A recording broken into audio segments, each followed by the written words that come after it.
네, 미국에 구금됐다는 300여 명의 한국인들이 무사히 한국에 도착을 했습니다. 하지만 보신 것처럼 충격의 여지는 당분간 계속될 것으로 보이는데요. 이 방한 중인 미 국무부 부장관이 미국 정부 인사로서는 처음으로 이번 구금 사태와 관련해서 유감을 표하기도 했습니다. 한편 한미 관세 협상 후속 협의가 평행선을 달리고 있는 가운데 안보 이슈 협상도 이어질 전망인데요. 관련 내용들 박원곤 이화여대 북한학과 교수와 함께 이야기 나눠보겠습니다. 어서 오십시오. 네, 안녕하세요. 예, 어서 오십시오. 먼저 미 구금 사태 후폭풍과 관련된 이야기부터 해보겠습니다.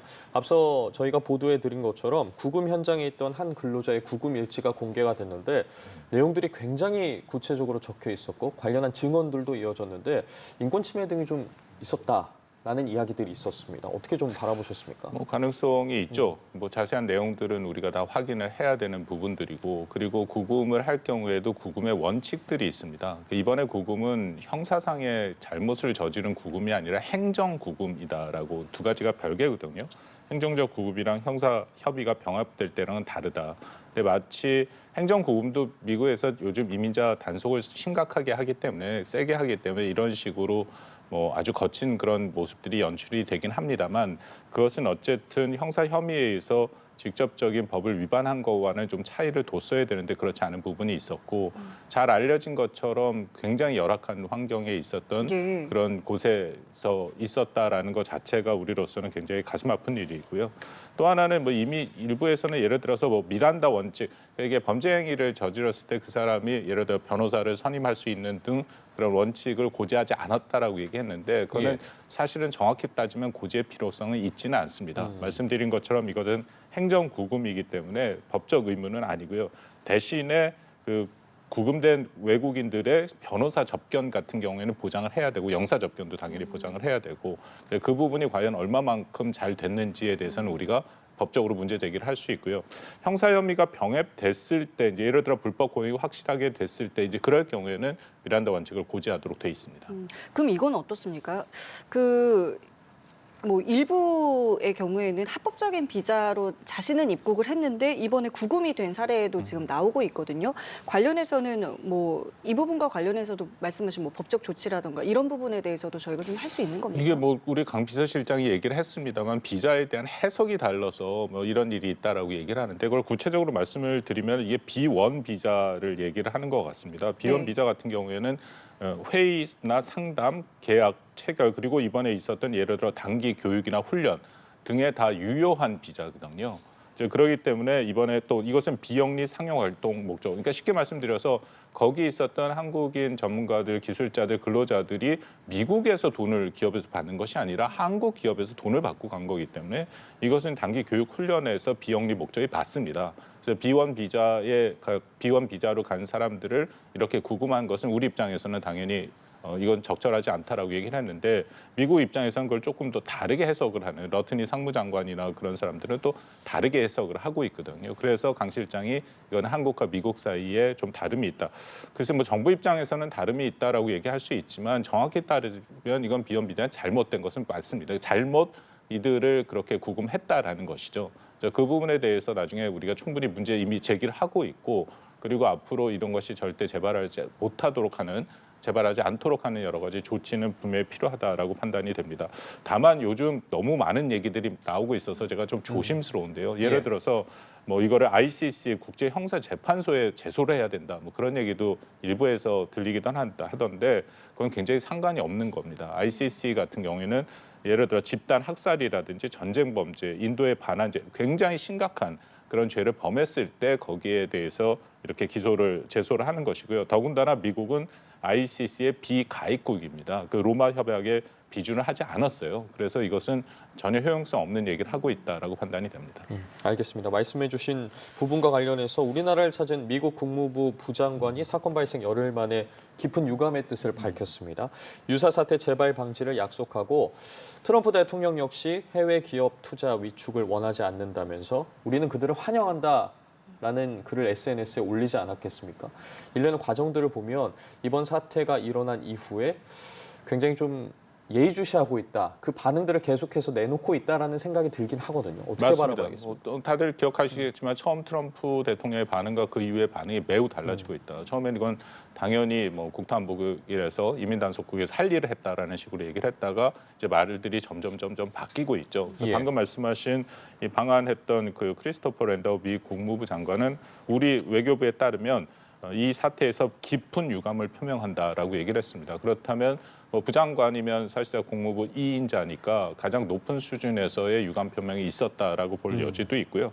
근데 중요한 것은 우리가 계속 보았습니다만 결국 트럼프 대통령이 가장 중요하거든요. 이번 사건도 트럼프 대통령이 생각하는 거랑 또 각 부처에서 뭐 표현이 좀 그렇습니다만 일단 뭐 충성 경쟁 같은 모습들도 보이고 그래서 각 부처에서 자신들이 하고 있는 일들을 부각하는 과정에서 무리수가 생긴 부분도 있다. 그렇다면 이 모든 거에 최종 책임이 있는 대통령인 트럼프가 이것을 어떻게 인식하고 앞으로 어떻게 이것을 다루냐가 중요하다라고 생각이 되는데 그런 면에서 나오는 얘기를 보면 14일 날 현지 시간에 한 얘기를 보면 이런 얘기를 분명히 했습니다. 트럼프 대통령이 나는 다른 나라나 해외 기업들이 미국에 투자하는 것을 겁먹게 하거나 의욕을 꺾고 싶지 않다. 예.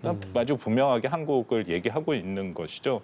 그리고 하는 얘기가 우리는 그들로부터 배울 것이고 그들이 와서 전문 인력을 일정 기간 데리고 와서 미국에서 철수의 자국으로 돌아갈 때까지 미국인들을 교육하기 원한다. 그게 정확하게 트럼프가 원하는 그런 방향들이 있어야 돼.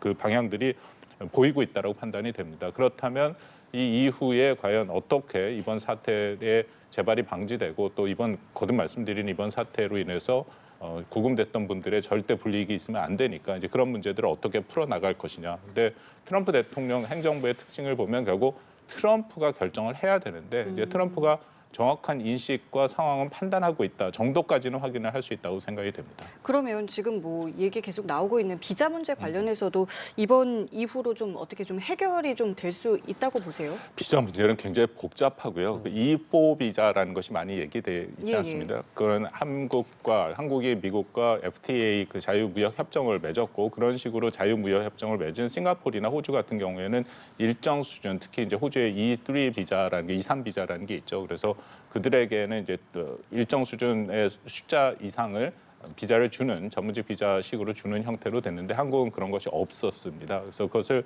만들려고 노력을 안 한 건 아니고 계속해서 하고 있는데 이게 미 의회를 통과해야 되는 법으로 하기 때문에 이게 굉장히 복잡하거든요. 그러네요. 그러니까 이번 사태를 바라보는 것도 우리 입장에서는 이건 정말 말도 안 되는 그리고 우리 국민이 정말 어려운 상황을 당한 것이 분명하지만 미국 국내에서는 또 이 의견들이 나뉘어 있습니다. 공화당의 마가 지지자들은 강력한 이민 단속 같은 것들을 여전히 지지하기 때문에 조지아주에 있는 예를 들어서 공화당 의원들 같은 경우에는 이 부분에 대해서 뭐 잘했다라는 얘기도 나오고요. 반면에 이제 민주당 계통에 있는 사람들은 이것이 분명하게 문제가 있다. 더군다나 두 가지죠. 하나는 동맹국에 어떻게 이렇게 일을 할 수 있느냐. 그리고 이 체포 구금하는 과정이 이것은 인권 침해의 요소가 분명히 있다라고 비판의 목소리. 그러니까 미국 내에서도 양극화돼서 두 개가 서로 나누어지고 있다라고 판단이 됩니다.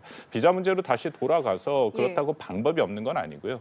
예를 들어서 의회에서 통과되는 거는 시간이 많이 걸리고 어렵기 때문에 대통령의 일종의 행정명령 같은 게 있습니다. 근데 그것도 사실은 한시 프로그램으로 가능하거든요. 이번에 보면은 이 한시 프로그램 중에 이게 한국말로 번역하기가 조금 애매한 건데 영어로 Parole for Training이라 해서 약간 임시 유예해주는 그런 프로그램이 있습니다. 그러니까 예를 들어서 6개월에서 12개월 정도까지 훈련이나 시운전, 설치 등 비영리의 목적으로 한정된 고용주에게 이런 것을 주는 일종의 패롤이라고 해서 유예 같은 것을 주는 그런 형태는 가능하거든요. 그것은 비자 신설이 아니기 때문에 행정 재량으로 가능하다. 그래서 아마 한미가 이미 워킹그룹을 만들기로 했으니까 이런 부분에 대한 논의가 되면 이제 사후에 이런 일들이 재발하지 않도록 하는 일종의 수준 제도화는 가능하다라고 생각은 듭니다. 예. 자, 이런 상황에서 한미 관세 협상과 관련한 후속 협의도 계속되고 있습니다. 여한구 산업통상자원부 통상교섭본부장도 미국으로 출국을 했는데요. 네, 워싱턴 DC에서 제이미슨 그리어 미국 무역대표부 대표 등을 만나서 후속 논의를 진행할 예정입니다. 대담 이어가기에 앞서서 관련한 출국 현장 함께 보시겠습니다. 급박하다기보다도 사실 뭐 우리 정부 입장에서는 전방위로 우리가 할 수 있는 최선은 다해야 되기 때문에 그렇게 이해해 주시면 되겠습니다. 미국이 직접 투자 비중 높이라고 하고 있는데 이게 중간 지점 찾는 게 가능한 일이라고 보십니까? 지금 하여간에 국익에 부합하고 그리고 또 합리적인 협상 결과를 만들기 위해서 하여튼 최선을 다하고 있습니다. 네. 지금 한국 자동차는 좀 일본에 비해서 좀 25% 관세를 좀 부과받고 있는데 이걸 좀 기업들이 좀 부담이 크다는 얘기가 있어요. 좀 어떻게 생각하실까요? 전반적으로 저희가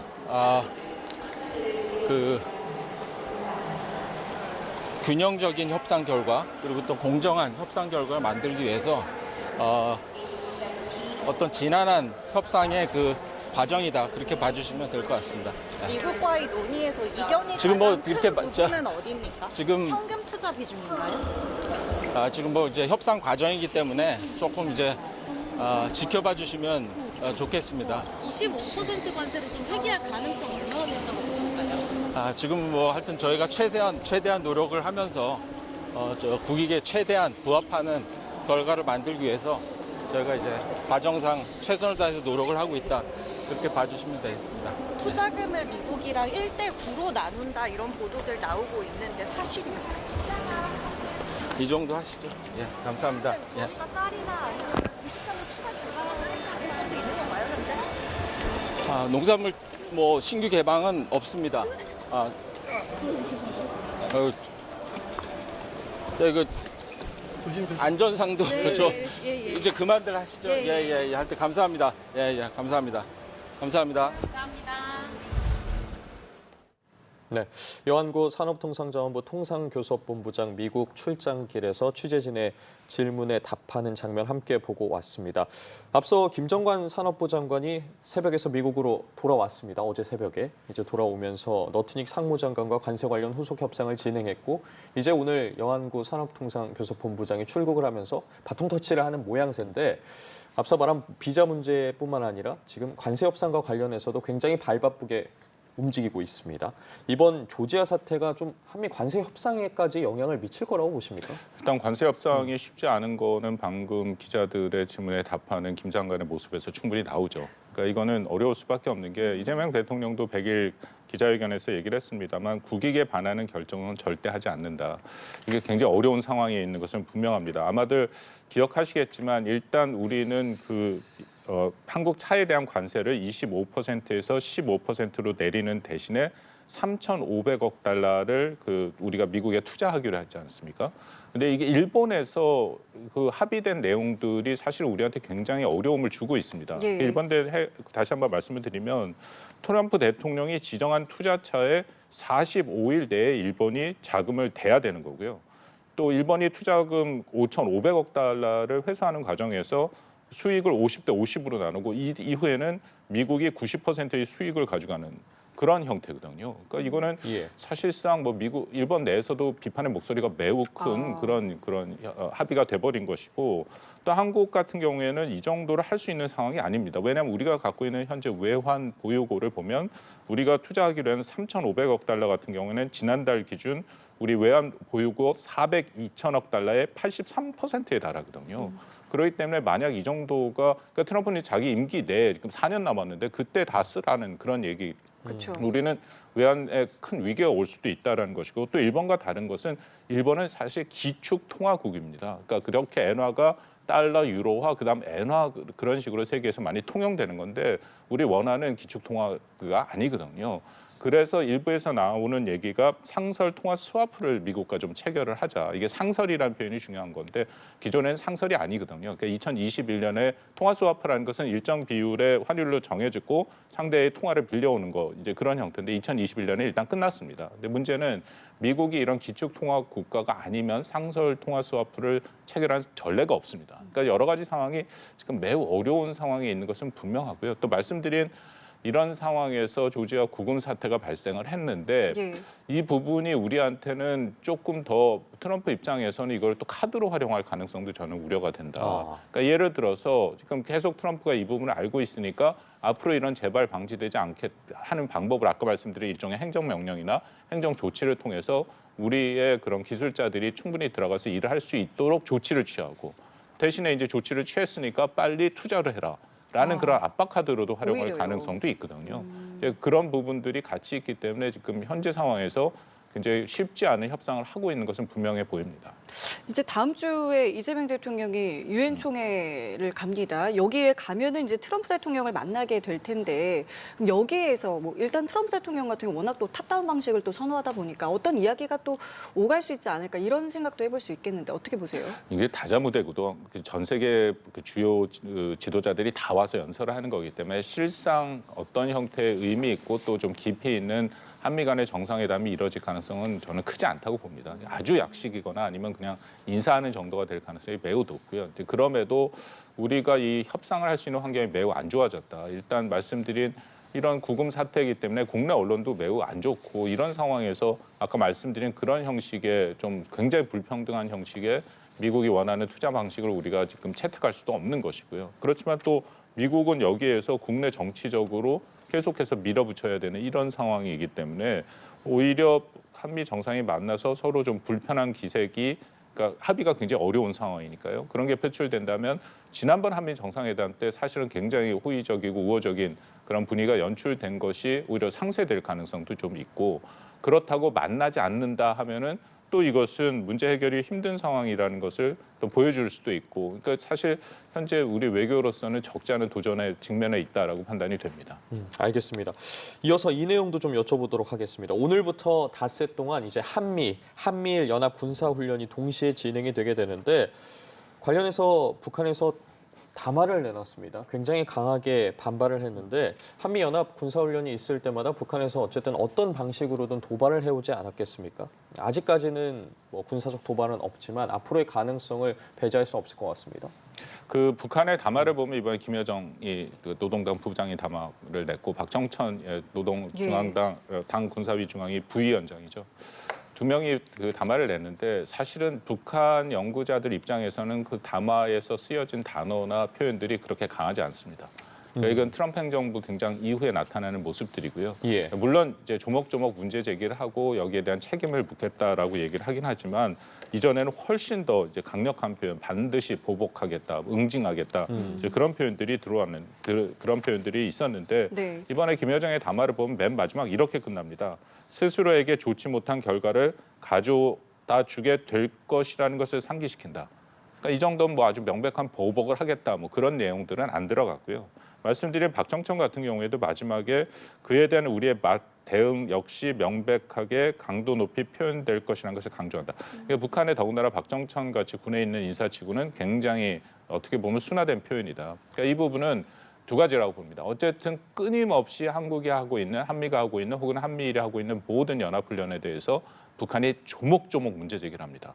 그래서 때로는 국내 언론에 나오지 않은 훈련조차 북한에서 나오는 조선중앙통신을 보고 저 같은 사람도 아 이런 훈련을 했구나 할 정도로 한 번도 빠지지 않고 훈련에 대한 문제 제기. 이것은 훈련을 하지 말라는 얘기죠. 그러니까 명백하게 북한이 미국과의 대화를 하는 전제 조건으로 연합훈련과 이런 전략자산 전개를 중단하라라는 것을 얘기하는 거고 그것은 역설적으로 북한의 입장에서는 그렇게 크게 부담이 된다. 자신들이 억제가 되고 있다라는 거죠. 한미 훈련도 그렇고 한미일까지 훈련을 하니까 북한이 핵을 계속 개발하는데 거기에 대한 대응 능력을 한미만 하더라도 이것이 북한의 입장에서는 부담이 되는데 네. 한미일이 같이 억제를 하니까 훨씬 부담이 되고 있다. 그러니까 이것은 어떻게 보면 오히려 우리가 이런 훈련들을 정례적으로 예. 하는 겁니다. 이거 정례적으로 훈련을 계속 해나감으로써 북한이 오히려 핵에 대한 효용성이 더 낮다라는 걸 알고 그것은 북한을 협상장으로 더 끌어들일 수 있는 유인책도 될 수 있거든요. 그러니까 이 부분을 예. 계속 해야 된다라고 저는 기본적으로 판단은 됩니다. 예, 알겠습니다. 지금까지 박원곤 이화여대 북한학과 교수와 함께했습니다. 말씀 감사합니다. 고맙습니다.